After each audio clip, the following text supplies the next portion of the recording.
sur les réseaux sociaux, @int, placement au pluriel. Et tous les jours, eh bien, c'est une des grandes signatures de la presse patrimoniale qui vient vous répondre. Aujourd'hui, c'est donc Frédéric Durand-Bazin. Frédéric, on commence tout de suite avec Julien qui est à Villemomble. Il envisage avec son employeur une rupture conventionnelle, nous dit-il. Quel impôt aura-t-il à payer sur le montant de l'indemnité qu'il va toucher ? Alors, juste avant de répondre, on va peut-être dire un petit mot sur ce qu'est la rupture conventionnelle, parce que tout le monde ne le sait peut-être pas. C'est un dispositif qui a été mis en place par le précédent gouvernement, qui est une sorte de négociation entre l'employeur et le salarié qui désire quitter l'entreprise, sans passer par la phase du licenciement, qui est toujours un peu plus traumatisante, mais qui lui accorde exactement les mêmes effets en termes de droit au chômage notamment. Donc la rupture conventionnelle ouvre droit, bien entendu, à des indemnités qui peuvent être ou non fiscalisées. Jusqu'à présent, les indemnités qui résultaient de la rupture conventionnelle suivaient exactement le même régime que celles qui résultaient de l'indemnité de licenciement. À partir du 1er janvier 2013, il va y avoir une distinction qui va être faite entre les deux régimes. La rupture conventionnelle va être fiscalement un petit peu moins bien traitée que l'indemnité de licenciement. On peut continuer à être exonéré totalement d'impôts et totalement de cotisations sociales. Mais si on est exonéré de cotisations sociales, on paiera un forfait social de 20%. Donc ça, c'est la première mesure. Et la deuxième mesure, c'est que les seuils d'application de l'exonération d'impôt sur le revenu ont été légèrement abaissés. Donc, combien faut-il toucher pour être totalement exonéré d'impôt sur le revenu ? Aujourd'hui, le montant de votre indemnité ne doit pas dépasser celle auquel vous auriez pu prétendre si vous aviez été licencié. Ou elle ne doit pas dépasser 2 ans de salaire brut. Voilà. Si vous êtes au-delà de ces montants-là, vous serez fiscalisé, vous serez imposé sur cette indemnité. Et pour le montant des cotisations sociales, pour être exonéré de cotisations sociales, il ne faut pas percevoir plus que le montant exonéré d'impôt sur le revenu. Donc on revient aux critères précédents. Il ne faut pas percevoir une indemnité supérieure à celle de l'indemnité de licenciement ou 2 ans de salaire. Et dans tous les cas, il ne faut pas percevoir plus de 74 064 € en 2013. Donc c'est 2 fois le plafond annuel de la sécurité sociale. Bon. Et il faut savoir que si vous percevez une rupture conventionnelle alors que vous êtes en droit, vous êtes en âge de prendre votre retraite, dans tous les cas, la rupture sera, l'indemnité sera fiscalisée. Bon, ben voilà pour Julien qui nous écrivait donc de Villemomble. Allez, une question de Françoise qui nous écrit, elle, de Cagnes-sur-Mer. Elle a souscrit une assurance vie en 2007 sur laquelle elle a enregistré de fortes moins-values. Elle vous demande si elle a un moyen de récupérer sa mise.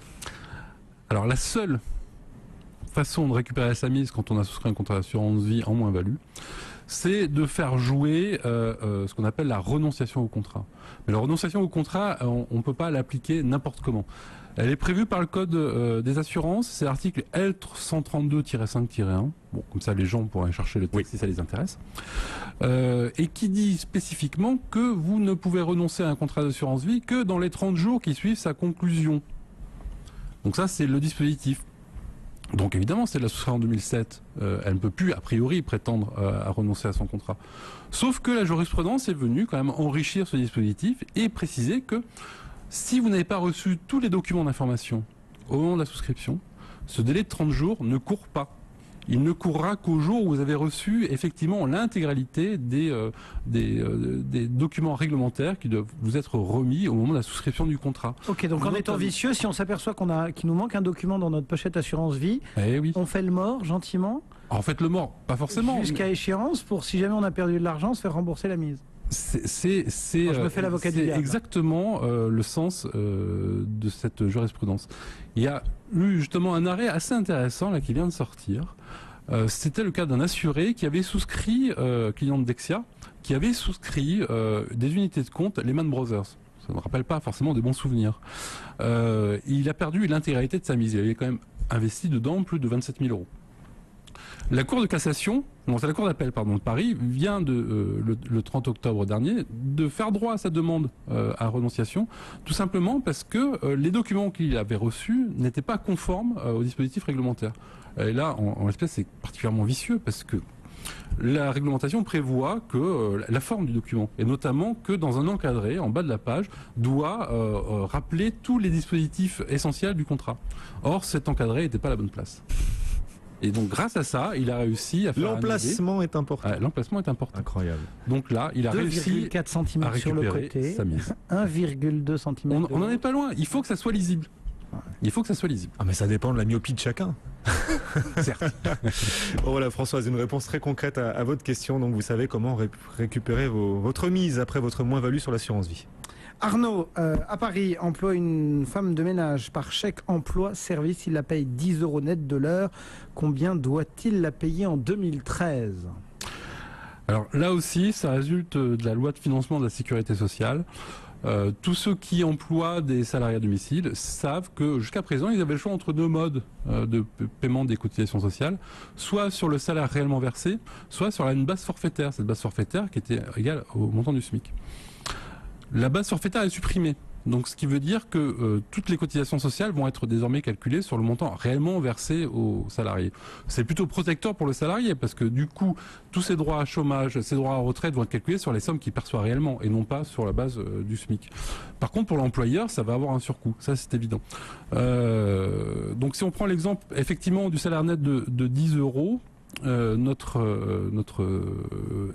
Arnaud, voilà, notre auditeur, il va devoir payer 8,30 € de charges patronales et salariales en plus.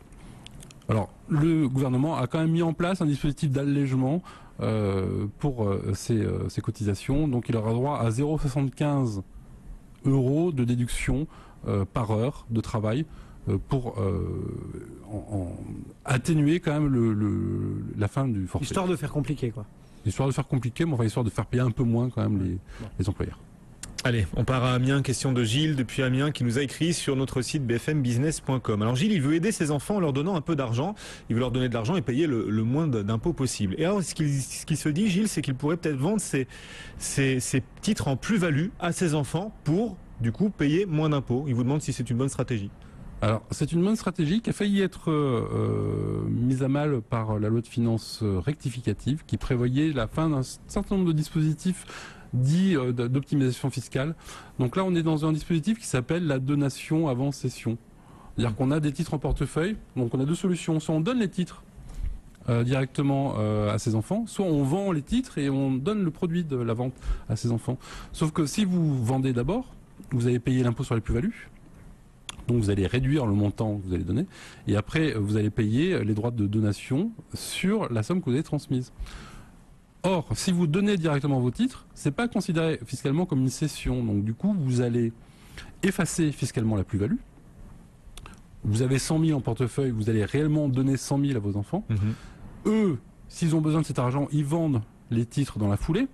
Il n'y aura pas de plus-value, a priori, ou peu, parce que de toute façon, ils ont gardé les titres en portefeuille de 3-4 jours. Hein. Et ils ne paieront juste que les droits de donation, tout en sachant que comme ils bénéficient éventuellement d'un abattement de 100 000 €, les droits de donation, ça sera 0. Donc oui, c'est une bonne solution. On commence par donner les titres qu'on a en portefeuille, et les enfants les cèdent dans la foulée. Ouais, il y a un slogan qui dit « donner, c'est recevoir ». Voilà. Au moins, on paye un peu moins d'impôts en donnant.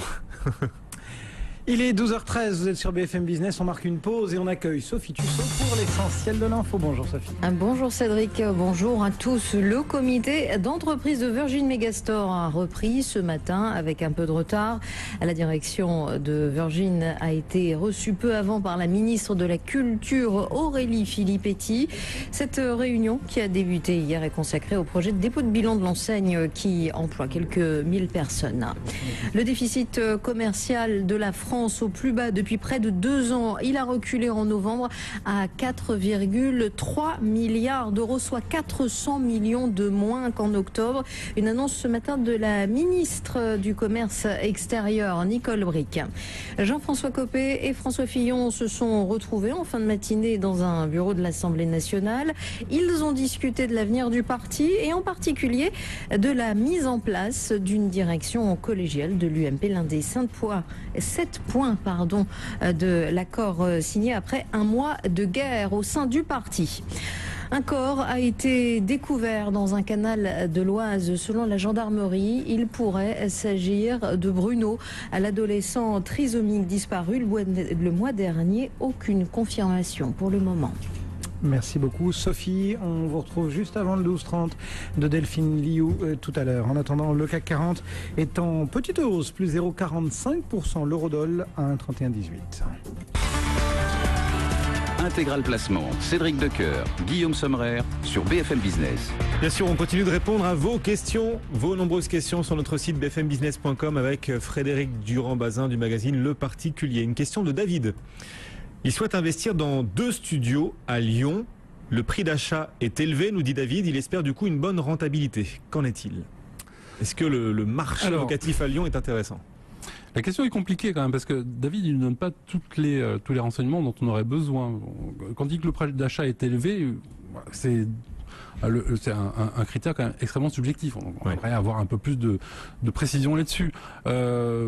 Ce qu'on sait, hier, Century 21 a dévoilé un certain nombre de statistiques sur les prix à Paris et en province. Donc aujourd'hui dans la capitale des Gaules, pour un appartement, le prix moyen c'est 2678 € le mètre carré. Donc c'est en hausse de 1,8% sur 12 mois. D'ailleurs ce qui est assez intéressant parce que globalement on dit que le marché immobilier est en baisse et là hop non, à Lyon c'est plutôt en légère augmentation. Bon alors est-ce que le prix qu'on propose à David il est supérieur à ce montant-là ou pas? Donc c'est déjà à lui de regarder effectivement s'il est dans la moyenne des prix ou pas. On peut penser que oui quand même parce que globalement les studios se payent toujours un peu plus cher que les appartements de taille moyenne. Donc même s'il est aux alentours de 3 000 €, je pense qu'il est dans le prix du marché. Mais pour calculer la rentabilité, il faudrait aussi connaître le prix du loyer qu'il peut prétendre. Alors là aussi, cette information nous manque. Ça dépend peut-être de l'arrondissement. Ça dépend de beaucoup de critères. Alors ce qu'on sait qu'aujourd'hui, à Lyon, en moyenne, les loyers, c'est 12,40 € le mètre carré. Là, c'est exactement la même chose pour les petites surfaces, les loyers sont quand même légèrement supérieurs à cette moyenne. On peut être aux alentours de 14 € et on est dans le marché. Donc avec ces données-là, on peut déjà avoir une petite idée de la rentabilité. Alors on estime a priori qu'avant fiscalité, impôts ou avantages fiscaux, quand il y en a, une bonne rentabilité c'est 3 à 4% dans le neuf et aux alentours de 6% dans l'ancien. Donc il faudra que David fasse son calcul et il voit s'il est dans cette fourchette-là. Si c'est de l'ancien, parce qu'a priori on peut penser qu'il investit dans l'ancien dans Lyon, s'il est sous les 6%, c'est peut-être pas forcément une très bonne idée d'aller investir sur ce produit-là, parce qu'il va quand même avoir du mal à amortir son investissement. Et puis il faut bien qu'il se dise aussi que quand il achète comme ça des studios, il va avoir un turnover de locataires plus important que sur des appartements de plus grande taille, parce que ce sera plutôt soit des gens qui rentrent dans la vie active ou des étudiants. Et ces gens-là, ils se servent du studio un peu comme d'un marchepied vers un logement plus grand. Donc si les gens y restent 1 an ou 1 an et demi, c'est en général le maximum. Et puis entre 2 locataires, il se passe souvent 1, 2, voire 3 mois pendant lesquels il ne touchera pas de revenus. Donc c'est des éléments à prendre en compte. J'ai envie de dire aussi que David est à Paris, s'il est à Lyon, ça fait des frais aussi pour pas gérer en direct, non? C'est un peu le problème aussi. S'il veut pas gérer en direct, il va falloir qu'il confie ça à une agence immobilière qui va s'occuper de la gestion de son bien. Ça coûte aux alentours de 10% du montant des loyers. Donc ça va venir obérer la rentabilité. Ça tape aussi un peu dans la rentabilité. Donc c'est des éléments à prendre en compte. Alors s'il habite Paris, est-ce qu'il ne vaut pas mieux qu'il investisse dans des studios à proximité? C'est peut-être encore plus simple. Mais acheter à Paris, ça coûte peut-être un peu plus cher qu'à Lyon. Certes. Bon. Une question de Boris à présent, une question à double entrée. Tiens, est-ce d'abord une bonne idée d'investir en banlieue parisienne dans l'immobilier, bien sûr? On y revient. Par rapport à Paris, j'imagine. Ouais, j'imagine. J'imagine que c'est une question de budget. Surtout à Paris, on a le prix moyen du mètre carré maintenant doit frôler après, les il hésite entre appartements et villas. Donc, de toute façon, les villas à Paris, c'est vite vu. Il doit y en avoir 3 qui se courent après. Ou alors c'est dans l'hôtel particulier. Là, il faut qu'ils visent plutôt des budgets de 20 millions d'euros. Donc, ou plus, on l'a vu avec Olivier Marin juste avant les vacances. Donc, peut-être que Boris peut s'acheter la villa de Gérard Depardieu. Peut-être 50 millions d'euros. Oui. Pas cher. Mais du coup, il y a peut-être intérêt à viser effectivement la banlieue parisienne, et en fonction de ses moyens, il trouvera quand même des opportunités assez intéressantes. Pas la peine de s'éloigner énormément. Où il y a dans le sud ou dans l'ouest de Paris, c'est des banlieues qui sont en fort développement. Il peut trouver des biens aux alentours de 4 à 5 000 € le mètre carré.